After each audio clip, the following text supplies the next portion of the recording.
right, let's head to Pittsburgh, where Russell Wilson and Justin Fields are the league's most interesting quarterback competition right now. Russ is set to start in this final preseason game. Here's Mike Tomlin all about it today. Will Russ start, and is there any more clarity going forward about whether he's in the pole position or starting? Nothing's changed in terms of the positioning of those guys, and yes, he will start. What do you want to see out of Justin in this game? You know, I want to see him show some of the things that we've seen out here in the practice setting, much like I talked about the offensive unit. We've had some really good days and shown a really high floor with the potential for splash plays, and so I want to see it in the stadium. Really, no one's looked good. So far, this first-team offense hasn't scored a single point. Adam, what can you tell us about how this battle figures to play out at quarterback? Well, let's lean into what Mike Tomlin was saying there, Hannah. He said that nothing has changed. And what Mike Tomlin has said so far is that Russell Wilson is in the pole position. Nothing's changed. Russell Wilson will start this weekend in the preseason finale in what figures to be the game that helps decide him cement that decision. Now, Russell Wilson knows he wants to play better. I think Justin Fields wants to play better, but Justin Fields is going to have to play very well, and Russell's going to have to fall off here for Justin Fields to overtake Russell to start the season based on what Mike Tomlin has and is saying. So, again, I think both quarterbacks are looking for improved performance. I still think Russell Wilson's in the lead, and we'll see how the weekend determines Mike Tomlin's decision going forward. Yeah, because they just haven't been productive on offense the entire preseason, no matter who is at quarterback. They certainly have some work to do there. In 13 drives with either of these guys, they've managed just 3 points, and they punted 8 times. They have averaged about 1.5 yards per play when Wilson has been under center 5 drives compared to, well, more than 4 yards per play. Fields has had 8 drives. He has run for 44 yards and averaged 2 more yards per pass attempt than Wilson. All right, just take from that what you will. But we have Dan the Man at the touchscreen, and he has watched Justin Fields this preseason. Where does he need to improve, Dan? Yeah, see it, trust it, and rip it. I want Justin to look at the defense, get through his progressions, and get rid of any doubt of what he's looking at and get the ball out of his hands, because there's people who believe, well, Justin can't see the field. And then I say, well, I think there's evidence that Justin actually is seeing the field and he's just not trusting his eyes. This goes a little bit back to last year and a little bit back to his time in Chicago. Okay, so bottom of the screen, he's going to start on 3rd down with a little bit of what we call a spray out route, okay? Justin is going to set to throw that. Now, Justin decides not to. And the question is, well, why? As he's set to throw this out, he might not like that out route because he might feel that underneath defender can undercut it. That's fine. You got to trust your eyes. Now get to number 2 and number 3. And this is what I say when people say he can't see it. Justin resets, and he is staring right at this big in route that's coming at the top of the screen. There's a void there. So I'm showing you evidence that you can see it. I just want you to cut the ball loose and throw it. But for some reason, he hesitates, doesn't trust his eyes, check down, great, incompletion. Now, a little bit later on 3rd down again, Justin's going to have the opportunity to read over the middle of the field. It's a little bit of a high-low. We're going to have a little bit of release here, and then this tight end's going to go down to the seam. You're going to read the middle. Those linebackers separate for Justin Fields right here. These 2 linebackers, they're going to part almost like the Red Sea, okay? If they do, this ball's going down the middle of the field. I have Justin staring down the middle of the field. You see those linebackers. There it is right there. Trust your eyes and cut that ball loose. But instead of doing that, Justin's going to take off, become an athletic runner, and here's the problem. He turns it into a completion and a 1st down. So there is good there, but I want to see Justin Fields. Can you see the defense like I have examples of? I'm not looking for perfection, but examples of doing that. And then when your brain says, cut it loose and throw it, don't worry about misses. Don't worry about interceptions. Don't worry about bad. You got to at some point get past that doubt, trust what your eyes are seeing, and cut the ball loose. Yeah, but taking care of the football, that's been his MO. So, as you said, maybe he just needs to put that out of his mind. All right, Bill Barnwell took to ESPN.com to share the 5 teams that he thinks will regress this season. Oh, my goodness. So you have the Ravens on there and the Eagles. Okay. He also has the Steelers on that list, coming off a 10-7 season. Woody, I mean, do you agree that the Steelers will regress this season? I don't. Like in my opinion, if they go with Justin Fields, I don't see them regressing, because I think if you do go with a Justin Fields, you're going with a strength. You're making clear what your intentions are going to be as an offense, and that we're going to hang our hat on running the football with an athletic quarterback in Justin Fields. We know what Russell Wilson is. We've seen this story time and time again.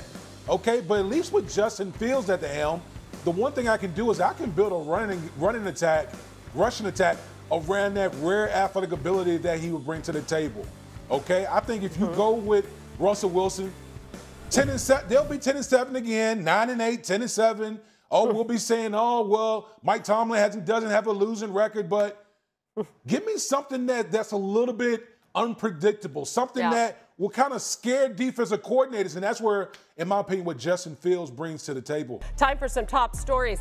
Adam, Jerry Jones said this week the Cowboys were having promising talks with CeeDee Lamb, and I feel like we are just in Groundhog Day here. So, Adam, are we any closer to a deal with CeeDee Lamb?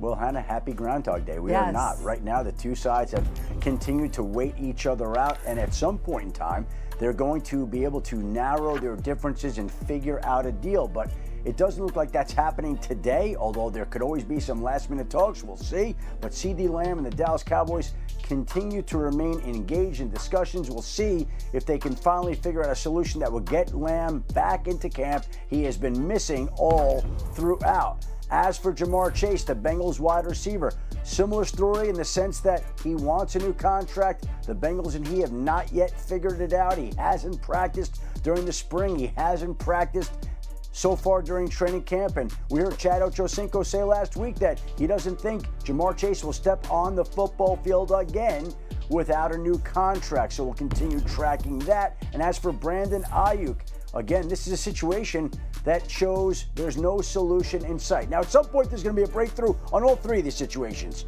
But right now, the 49ers and Brandon Aiyuk remain engaged in a stalemate. The 49ers have tried to re-sign him, have not succeeded. They've tried to trade him. They have not succeeded. They have been through any number of scenarios this summer, and I think right now we're getting closer and closer to the regular season. The longer this goes, the more dramatic it is, the more significant it becomes. And again, we don't know when this is going to end, but it has not gone the way that the 49ers and Brandon Aiyuk would like. Yeah, back-to-back 1,000-yard seasons. It's really hard to imagine them starting that season, playing that first game against the Jets without him. And Brock Purdy threw 552 passes last season, including in the playoffs. Only 13% of those came without Aiyuk on the field. Purdy was pretty productive, though, when he wasn't there. He completed 76% of his passes, 5 touchdowns, no picks. And he completed 15 of his final 16 attempts without Aiyuk on the field. Not like a huge sample size there, but let's say Aiyuk isn't on the field in week 1 or for an extended period of time. How much does that hurt Purdy? Yeah, it's a big deal. This offense under Brock Purdy has been different in 2 different ways. Number 1, his athleticism is created, no doubt. And then 2, really pushing the ball downfield. And that's really expanded this offense. I mean, Brock Purdy's willingness to throw the ball downfield, his capability to throw ball downfield, specifically to Brandon Aiyuk, has changed, has elevated this offense. And so if you take Brandon Aiyuk out, that's going to minimize a little bit of Brock Purdy's willingness, his comfort level, his ability to do it, because Brandon is in many ways the guy to do that. And so I think the absence of Brandon Aiyuk almost takes away that elevation of Kyle Shanahan's offense under Brock Purdy and brings it a little bit back down to earth when, with those 2 guys on the field, it's in many ways felt essentially unstoppable. Yeah, I mean, obviously they were missing several players in that preseason game last week, but Purdy just looked so bad, so lost that you almost like project in your mind, like, what could this look like if he doesn't have Aiyuk there? Not that bad. Sure. Brandon Aiyuk is holding in. Trent Williams is holding out. He hasn't been to practice at all. I mean, talk about critical to this team, Adam. What can you tell us about those contract talks? Hannah, Kyle Shanahan said yesterday that he has had contact with Trent Williams, and he sounded like he was encouraged, but it also doesn't sound like they're a whole lot closer to an agreement at this particular current time. Doesn't mean it couldn't change quickly. It certainly could. They want to have Trent Williams. They plan to bring him back into the fold at some point in time, and I think most people believe that somehow, some way, they'll figure out a way to get this done for opening night against the New York Jets. But again, training camp goes on without Trent Williams, without Brandon Aiyuk, and a team that already is nursing a Super Bowl hangover has a couple of significant looming offensive questions that cast a cloud over this team's horizon and upcoming hopes. Yeah, listen, as much as we talk about Brandon Aiyuk and his importance, Trent Williams' absence is even of greater importance for the 49ers. You're talking about the best left tackle in the game, even at the age of 36. Now, I'm not sitting here tripping about training camp because I was once a Wily vet and I didn't want to deal with training camp at all. But we are getting down to the wire here with about a little over 2 weeks before that Monday night game against the Jets. They need Trent Williams in the mix because without Trent Williams, quite honestly, that offensive line is average at best. I don't even know if they even average. They need Trent Williams and his ability not only in pass protection, but in his run blocking ability to really make this thing go offensively. And we've seen in the preseason what it looks like without him in there. It's not very good. So they need the big fella in the mix and in the mix quickly. Yeah, this is the biggest, this is the most important, this is the most impactful holdout we have in the NFL right now. More so than Aiyuk, more so than any of the receivers. Absolutely. Yes. The Aiyuk holdout, huge. The CeeDee Lamb holdout, huge. The Jamar Chase holdout, huge. And they're not as important as Trent Williams. Woody just kind of laid it out. He's the best football player. He is the best guy playing football, not named Patrick Mahomes. He's that good of a player. And if he doesn't get back and playing to the level that we expect him to and that we're accustomed to significantly, or San Francisco is significantly less of a football team. I mean, Woody, look at these numbers, fella. They run to the left. They average over 6 yards a carry. When they need a touchdown run the football, they go left. Trent Williams, so everyone knows, plays left tackle. They almost double their yardage going left than they do right. Yep. He's that important of a football player. So as big a deal as those 3 wideouts are, yeah, it's not as big a deal as Trent Williams.